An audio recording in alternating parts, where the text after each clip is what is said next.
Welcome back to my channel. This is a follow-up video on my recent video about the new LEICA APO-Summicron-SL 28mm f2.0. When I posted my first impressions on that lens, and I linked the video down below in the info box, I unboxed the lens, I looked at the build quality, I looked at the specifications. People following me on my channel know that I always look into spec sheets of lenses I'm going to review.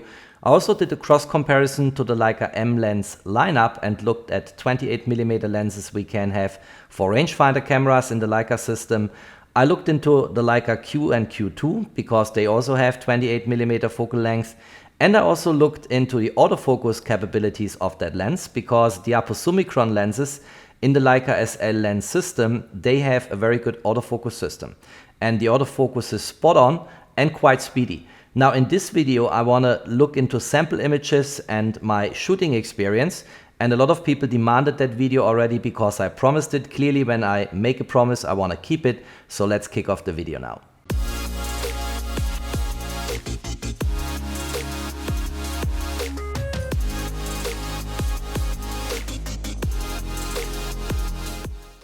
The shooting experience with that new APO-Summicron 28mm from the LEICA SL lineup did fully meet my expectations. The build quality, as I mentioned in my first video on that lens, is fantastic. The focus ring is fantastic. Autofocus is spot on and really good. And in general, I enjoyed shooting with that camera. And what I did in the last weeks is when I was out on Sundays, for instance, or Saturdays for a walk with friends somewhere in a scene in Zurich, where I took the camera with me. I, by the way, never leave the house without the camera in my backpack, and was taking images here and there. And I think the lens on that SL2 camera here fully delivered, and I really enjoyed shooting with it. Let's spend a moment on the focal length of 28mm. And 28mm is a focal length LEICA really likes. You find it in M lenses, in R lenses, you find it even in perspective control lenses in the LEICA R system, and there are videos on my channel which you can look into to get some impressions about how much LEICA likes 28mm. It's clearly also in the popular LEICA Q and the LEICA Q2 and in the Q monochrome, and it is a focal length which I think is fantastic because it is a wide angle focal length, so you get a wide field of view, significantly wider than in the popular 35mm or 50mm, which is a normal focal length, and sitting somewhere in between tele lenses and wide angle lenses. But it is not super wide in the way you get it on the popular 24mm or maybe even 18 or 16mm or 21mm. So it is an interesting focal length, and I think the perspective coming from 28mm is a very nice one. That's why I also think it suits well the LEICA Q and the LEICA Q2 and the Q monochrome. So all in, I can say this is a really good lens. It fully deserves the name to be an APO-Summicron. And APO typically, as I mentioned, stands for the best of the best, top-notch quality, the best you can get for a camera. And I can fully recommend that lens. And now let's have a look into sample images. Let's start with a few close-ups, and let's start with this image here. And you see here, if I zoom in to 100%, how sharp this lens really is. And you can get very close to your subject based on a minimum focusing distance of 26 centimeters. And the sharpness, the crispness of these images proves that this is truly an APO-Summicron lens we have here mounted on the LEICA SL2. Going to the next one, I've taken this image intentionally to show you the background blurriness and the bokeh if you open the aperture to its widest setting of f2.0. And the berry here in the foreground is very crisp and very sharp, but you see also how shallow the depth of field is and what it actually does to the blurriness of the background if you have then far distances in the background, like you have it here with the green grass and the mountains in the background. Here is another image where you see how crisp the flower is in that image. Also the color representation is very nice, so the lens really carries over the colors as they are to the sensor. Moving on to the next image, which again is a flower, you see again here a lot of details in that image.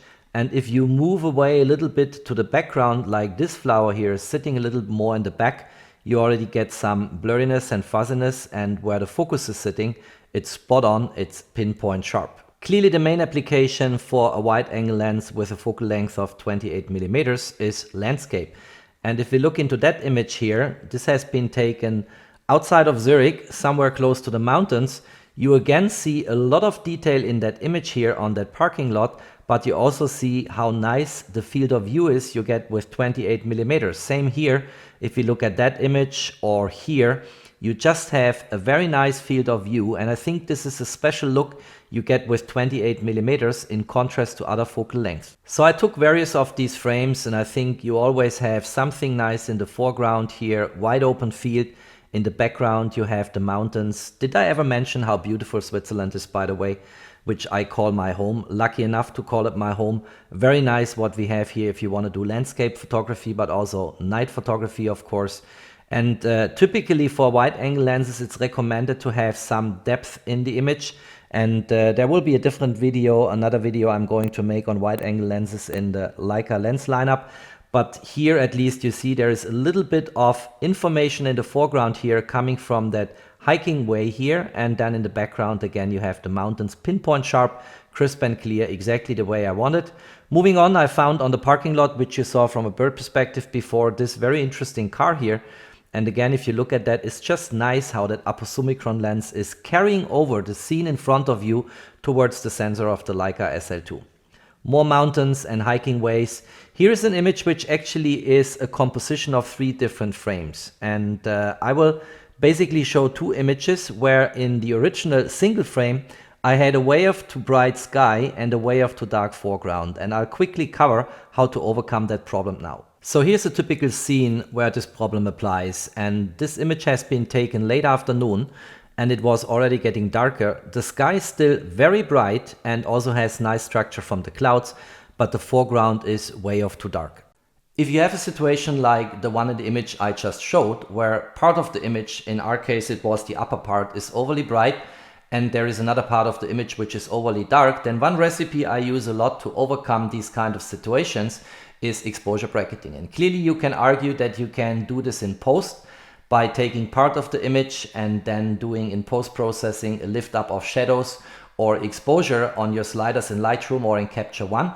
But it is much nicer to actually do it with several frames. And the way to do this on the Leica SL2, I think I've shown this before, but it is something I would like to quickly repeat to show you the solution for that very difficult light situation you just saw in that image here. So you can go to drive mode here. And then on drive mode, if we go here over to, let's say, exposure bracketing, it's just here, you can immediately use it, but you can also tweak the parameters on the Leica SL2. And you go here into drive mode and then into exposure bracketing, and then you can first of all choose between 3 frames or 5 frames. You also get always a visual expression of what you just selected down here at that metric bar. So here 3, here is 5. You see now we have 5 red dashes, and I think that's very nice. Let's go back to 3 here. Let's go down. You also can control the EV steps, and again you get a visual expression down here what you've just chosen, and that is very easy to operate and actually works very, very well. Looking into the exposure or light triangle, we have 3 ways to actually vary the exposure in an exposure bracketing. We can go for ISO, for shutter speed, or for aperture. And which one you want to choose, of course, is your own decision and your own taste, but I typically decide for ISO for the following reason. With each parameter in the exposure triangle, there is another attribute attached. So with ISO, you will change your noise and grain in the image based on enhanced or suppressed sensitivity. With shutter speed, you will control the motion blurriness in the image, and with aperture, the depth of field. And if I want to preserve the character of an image, I should not touch shutter speed and aperture, because I don't want to get more or less motion blurriness in the scene, and I don't want to get a changed depth of field. So I typically decide for ISO in the way I'm going to demonstrate now.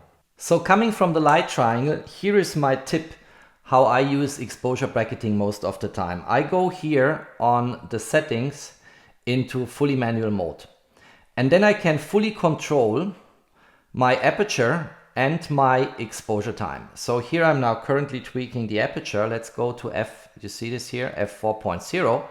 And I can also tweak here my exposure time. Let's go to 1/400 seconds.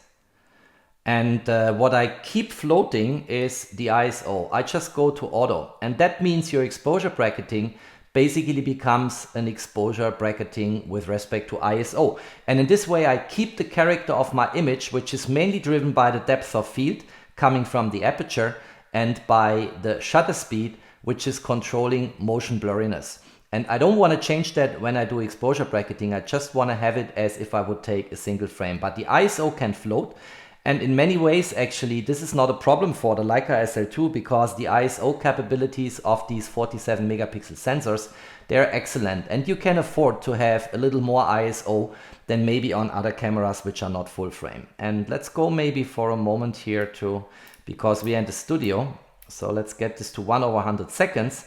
And now if I'm in the drive mode here at exposure bracketing, we have just chosen before here, I think 3 frames. Let's go into that. Yes.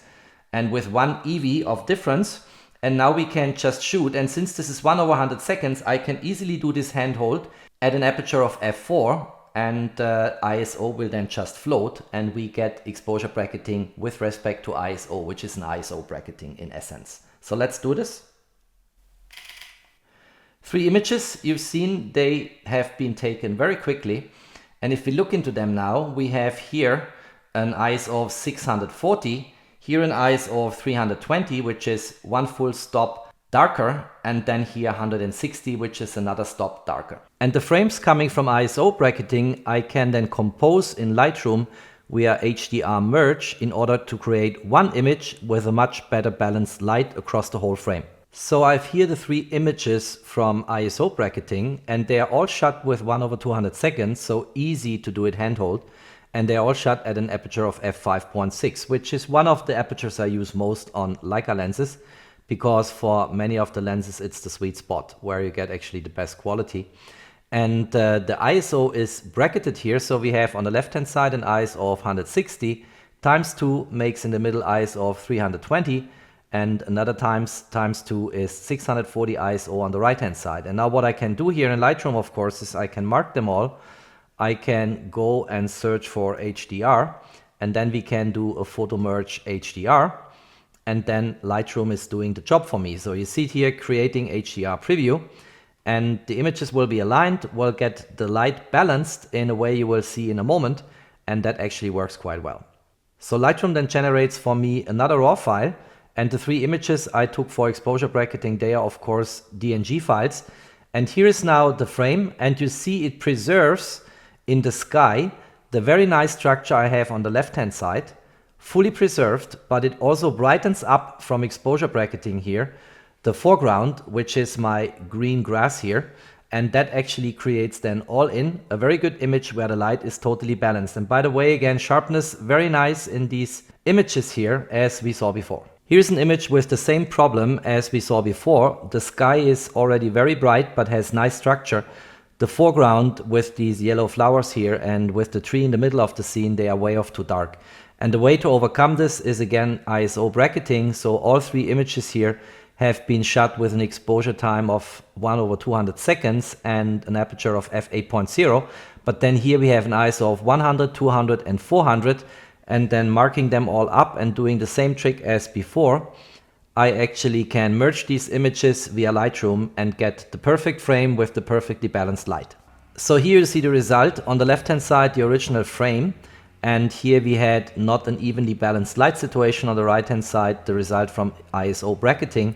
And if you look at that now, you still preserve all of the structure of the sky, but you get a nice crisp foreground, and the tree in the middle now also is looking how it should look and is having actually that green and not these dark areas as we have them here on the left hand side. Same for the foreground here. Very crisp, very nice coloring actually at this point of the year. And also on the background, on the clouds, the structure is fully how it should be. The field of view coming from the 28mm APO-Summicron is still also very good for people photography, because typically the wider a lens is, the more hard it becomes to actually take closer photos from people. But here this works still quite well. And here I have opened the aperture to its widest setting of f2.0 at an ISO of 100 and 1/200 seconds exposure time. And since I have the aperture widest open, you get this very blurry background here, which looks quite nice and smooth. And my model in the foreground is pinpoint sharp the way the lens rendered it and transported the light to the sensor. Here is another image which has a more stopped down aperture in the background, but still blurry to some extent. And also here the sharpness again, really, really good. I think that lens fully delivers also for people photography and it's time now to conclude the video. If you're an L-mount shooter, maybe in the Leica SL system or in the Panasonic world or in the Sigma world, and you like the field of view coming from a 28mm focal length, then the APO-Summicron-SL 28mm f2.0 is a perfect lens to go for. It delivers from all angles, autofocus is quick, image quality is great, the handling is perfect, and it's just a great lens. If you liked that video, don't forget to drop me a thumbs up as an appreciation for my work. Stay tuned on my channel, there is always more to come. Thanks for watching, stay safe and healthy, and of course, peace out.